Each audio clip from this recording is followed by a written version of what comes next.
સમોસા તો ઘણા પ્રકારના બનતા હોય છે, તો આજે અહીંયા હું બિહારી સમોસા બનાવીશ. તેની સાથે બજારમાં મળતી એવી ચટણી પણ બનાવીશું. તો ચલો તેની રેસીપી જોઈ લઈએ. તે બનાવવા માટે સૌપ્રથમ આપણે જીરાને શેકી લઈશું. શેકેલા જીરાને મિક્સર જારમાં લઈ તેમાં મીઠું, સંચળ, આમચૂર પાવડર ઉમેરી તેનો પાવડર બનાવી લઈશું. હવે આપણે ચટણી બનાવીશું. ચટણી બનાવવા માટે 1 વાટકી ભરી ખાંડ, થોડો ગોળ, 2 ચમચી આંબોળિયા પાવડર, બનાવેલો મસાલો 1 ચમચી, સ્વાદ અનુસાર મીઠું, મરચું, સૂંઠ પાવડર, થોડું આદું છીણી લઈશું અને 1 ગ્લાસ પાણી ઉમેરી ચટણીને ઉકળવા માટે મૂકી દઈશું. જનરલી બહારની ચટણીમાં ગોળ ઉમેરવામાં નથી આવતો, પણ મેં થોડું હેલ્ધી વર્ઝન માટે ગોળ ઉમેરેલો છે. એક કડાઈમાં થોડું સરસવ તેલ ગરમ કરી તેમાં લસણ અને લીલા મરચાં ઉમેરી સાતળી લઈશું. લસણ મરચાં સરસ સતળાઈ જાય ત્યારે તેમાં બાફેલા બટેકા અને બનાવેલો મસાલો, ધાણા જીરું, ગરમ મસાલો, થોડું મીઠું, હળદર ઉમેરી બધું બરોબર મિલાવી લઈશું.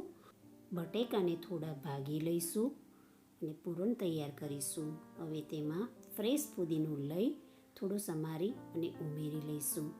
હવે તેમાં થોડા લીલા ધાણા મિલાવી લઈશું અને પૂરણ તૈયાર કરી પૂરણને ઠંડુ થવા દઈશું. પૂરણ ઠંડુ થાય ત્યાં સુધી આપણે લોટ બાંધી લઈશું. તેના માટે 1.5 કપ મેંદો લઈ તેમાં થોડું મીઠું ઉમેરી લઈશું અને 2 ચમચી ઘીનું મોણ ઉમેરી લોટને બરોબર કેળવી લઈશું. મુઠ્ઠી પડતું મોણ હોવું જરૂરી છે.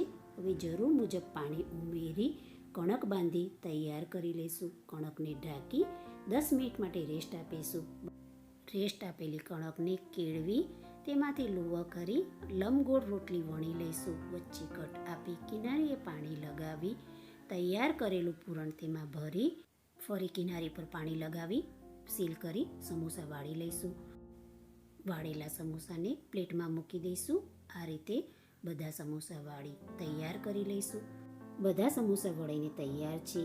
તેલ ગરમ કરવા મૂકી તેમાં તૈયાર કરેલા સમોસા ઉમેરી લઈશું અને ધીમા તાપે સમોસાને તળાવવા દઈશું. એક સાઈડે સમોસો તળાય ત્યારે તેને પલટાવી લઈશું. લાઇટ ગોલ્ડન કલરના સમોસા તળાઈ જાય ત્યારે તેને તેલમાંથી નિતારી બહાર કાઢી લઈશું અને બીજા સમોસા પણ તળી લઈશું. બીજી સાઈડે ચટણી પણ સરસ ઉકળી અને તૈયાર થઈ ગઈ છે, તો તેને ગેસ પરથી નીચે ઉતારી થોડીવાર માટે તેને ઠંડી થવા દઈશું. સમોસા પણ તળીને તૈયાર છે. ચટણી ઠંડી થશે તેમ થોડી ઘટ થઈ જશે. ચટણી અને સમોસા તૈયાર થઈ ગયા છે, તો હવે આપણે પ્લેટિંગ કરીશું. તેના માટે તૈયાર કરેલી ચટણી લઈ લઈશું પ્લેટમાં. સમોસા, ડુંગળી અને તળેલા લીલા મરચાં મૂકી સમોસાને સર્વ કરીશું. તો તૈયાર છે બિહારી સમોસા અને ચટણી.